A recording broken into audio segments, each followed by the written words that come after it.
Pero kung sa ano, if you are planning to live out or against accommodation, if you don't want to be to live inside the provided house by the company, yeah, meron. There is lots of options here. That's the so-called partitions or even full room. But of course, you should be under the consequence na you will find those kinds of partition are cheap, but with lots of noise, the alienated noise. You know what I OMG. mean? Summer! Humid! Rain in Middle East. Wow! Winter!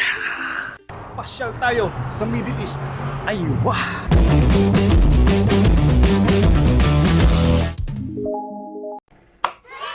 Ay, wah, panalo na ako, Manoy. Yeah. There's a feedback from my audio. Okay. Hates us my quotes today. Yun, okay na. Yun, okay na. Yan. Yan. Okay, let's proceed to our topic for today. And anyways, for the new subscribed people, for the newly subscribed individual here on my channel, let me introduce myself first to you. I'm Manoy Abroad, and who is currently working here in Middle East, specifically in Kuwait. And I think from now on, from the next videos, I will use an English language for the sake of the for the sake of the world viewer. No, for the sake of who has the plan, who to work here in Middle East, especially here in Kuwait, even though in the whole GCC, what I mean is the Gulf Cooperation Council. There are 6 members. As far as I know, there are 6 members of GCC, Gulf Cooperation Council: Kuwait, Saudi, Bahrain, Qatar, UAE, and one more. Oman, yes. These are the group of GCC who are speaking, their language Arabic, and in this country there's lots of different nationality, especially as Filipinos, who's composing, the major slice of workers here, especially here in Kuwait, and of course extended to those I mentioned countries. And aside from Filipinos, there are lots of almost doubled population of Filipinos, especially the Indians, the Egyptians, and other nationalities concerned, Bangladeshis, Sri Lankans, Indonesian, Bhutan, Bhutan, from Africans also, like Ethiopians, Kenyans. There are lots of people also, these nationalities, who are working here in Kuwait. Okay? So there is one concern, there is a question here now from my kabayan. Kabayan is a Tagalog word, is a Filipino word. As converted into English, it's a countryman. But let me translate this question into English, so that everyone can relate, and everyone will know about the lifestyle of us being workers here in Middle East. The question is of my kabayan, of my Filipino, of my countrymen. The question of this one is from Mr. Jonas Ose, and Jonas Ose he is planning to transfer here in Kuwait from Qatar, and he has I think before he proceed, or before he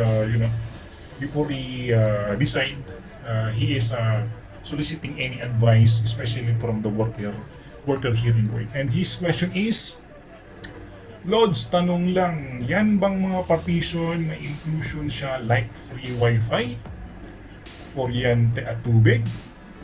Sa Qatar kasi ganon all in siya kung tawagin. So The question is about, he is asking about is literally the accommodation. Yan. I think so. He is working now in Qatar, and the kind of life he is he is spending there about the accommodation is free, all in. What I mean, the inclusions, he has enjoying his free Wi-Fi, free electricity and water, and anything else, free bathroom. No, so that's his question. Here in Kuwait, Sir Jonas, yeah, of course, there when you are new, usually when you are new here in Kuwait, being hired from, especially from the Philippines or especially from India or in Egypt, usually the company who hired you, they are really providing totally all the accommodation. You will not pay anything. You will not even pay any cents here when you are newly hired from the Philippines. That's usually the contract being being written in your contract when you sign before you being disposed here in Kuwait. Disposed. You're being you're being transferred or being hired here in Kuwait. Yeah, libre po siya lahat. It's all free. The electricity, the water, the rooms, it's all included. And then, but the Wi-Fi, no. I think so. We are usually the companies, they aren't providing this kind of benefits. Usually, we are even we are new here, we are providing ourselves individually. Yan. We are subscribing to any network here for the connection, internet connection. And then, ano ba? What's the other question? Yeah, yan lang naman din. That's it only. For the public information who are who are willing to work here in Middle East, especially in Kuwait, to be please be informed that when you are newly hired, all the inclusions are free. Anyway, before you sign the contract or before you were hired, there they will give you the contract, the agreements. It was already totally written there. And if you have any doubts, you can ask directly also about the management of your questions, any inquiries. Yan. So before you come or before you work here in Kuwait, you should know, or you knew already all your rights. Yan lang po. It's all about the accommodation. And for those who are new here in this channel, please subscribe and just comment below, so we're gonna tackle it in the next videos. I will try to provide you with my own experience as being a literal worker here in Kuwait, and as an experienced worker here in Kuwait. And just ask me through this comment section for any doubts or for any inquiries, and I will give you as much as possible through my real experience here in Kuwait. Yun lang mga kamanaya. If there is any comment, just comment, and please don't hesitate to subscribe. Yeah. Few inches later. If you are planning to leave out or against accommodation, if you don't want to be to live inside the provided house by the company, yeah, meron there is lots of options here. That's the so-called partitions or even full room, but of course you should be under the consequence na you will find those kinds of partition are cheap, but with lots of noise, the alienated noise. You know what I mean? Especially the partition. Kaya nga I transferred here in my full room because I don't want to be disturbed by those kind of weird kind of sounds.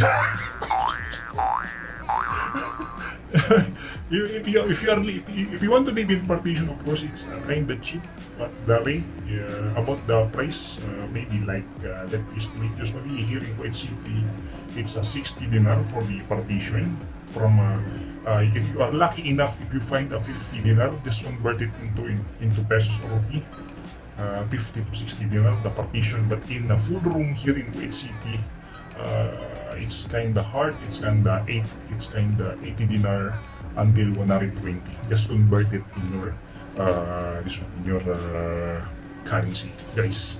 So for those who are planning to go here or to work here in Kuwait, especially the other nationalities, Indians, Egyptians, Sri Lankan, Bhutans, just subscribe in this channel.